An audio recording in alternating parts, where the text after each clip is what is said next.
और बच्चों को लायक बनाओ, खूब लायक बनाओ। और बच्चों को इतना लायक भी मत बना देना कि एक दिन वो माँ बाप को नालायक समझने लगे। लायक बनाओ, पढ़ाओ, खूब शिक्षा दीजिए।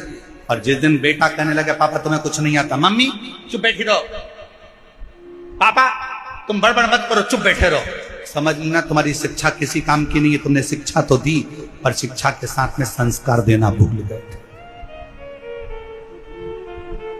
जिस दिन तुम्हारी औलाद, तुम्हारा पुत्र ऑफिस में तुम्हारा रुआब है, नौकरी में तुम्हारा रुआब है, घर जाने के बाद तुम्हारी औलाद तुमसे कहे पापा तुम चुप बैठे रहो, तुम्हें अक्ल नहीं है, मम्मी तुम चुप रहो, तुम्हारे को कुछ नहीं आता है, मम्मी चुप रहो, समझ लेना कि तुमने बच्चों को शिक्षा तो दी पर संस्कारों से जोड़ नहीं पाए।